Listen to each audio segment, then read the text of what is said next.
And Ian, you heard Martha talk about those sanctions that President Trump was warning would come. That has come and gone, that deadline. And instead, what we're witnessing, the world witnessing, is a summit between Vladimir Putin and President Trump, and many saying this is likely what Putin wanted all along. Yeah, I mean, this is a good day for Vladimir Putin. He comes out of isolation, out of the cold, right onto the red carpet that's rolled out from there in Alaska, and he will enter the world stage again, side by side with a US president. He comes with the most experienced team alongside him. You have Sergei Lavrov, the Russian foreign minister for more than 20 years, presidential aide Ushakov, the former Russian ambassador to Washington. Putin himself has met 5 US presidents, so they are prepped and they are ready for this. And it's a high-stakes gamble, if you like, for Putin and for Trump.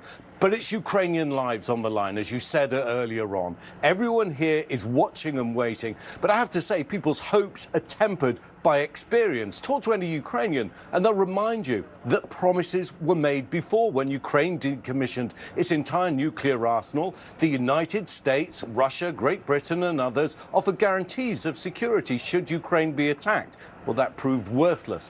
When Vladimir Putin attacked in 2014, there was eventually a peace deal, which was broken by Putin. So what the Ukrainians are looking for is, what can President Trump achieve now that has not been achieved in the past? As you say, President Zelensky not there. He's issued comments this evening, again saying Russia must end the war it started, the killings must stop. And he, like President Trump, has been reiterating the need for the 3 leaders to meet. I think the lowest expectation that people have here is that there could be a ceasefire on the horizon. That's something that Russia hasn't agreed to before. That would be a victory for President Trump if that happened. I think Putin will want to offer something.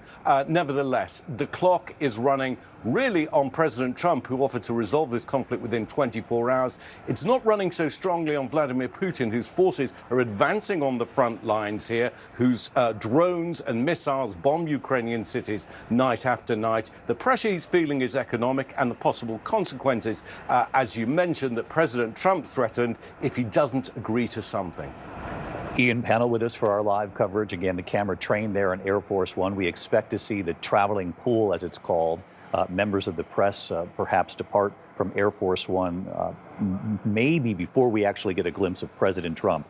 Of course, on that plane, he has arrived in Anchorage, Alaska. And Ian, you mentioned President Zelensky making comments this evening in Ukraine. Among the comments he's made is addressing the advances by the Russian military in recent days and their continued pounding of Ukraine in just the last 24 hours. In fact, he said something of the sort that people are dying, civilians are being caught in the crossfire in these 24 hours leading right up to this summit. And Zelensky says that speaks louder than words as they begin this summit.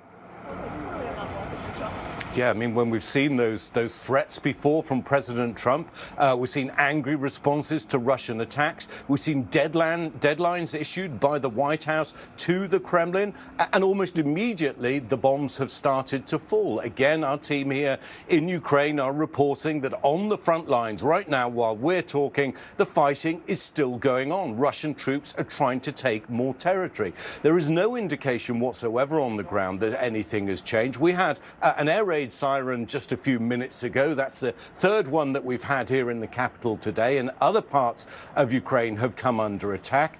Russia says, of course, that it hasn't launched any attacks against Ukraine, but we've seen repeatedly, we've witnessed ourselves evidence to the contrary. The evidence on the ground is that Putin thinks he's winning, and that gives him a very strong hand in these negotiations, at least to try and make the case that the territory that they've taken should be counted as Russian territory. Now, President Trump said, yes, territory will be discussed, but it's up to Ukraine to decide exactly what happens. And that's really a sticking point, not just for Ukraine, but also for European allies. Remember, we had that meeting in Berlin earlier this week where a statement was issued saying that the territorial integrity of Ukraine should be honored, that no decisions about Ukrainian land should be taken without Ukraine, and that there should be some kind of security security guarantees. Again, something that President Trump alluded to in the past couple of hours. That's something that Ukraine has been looking for all along. The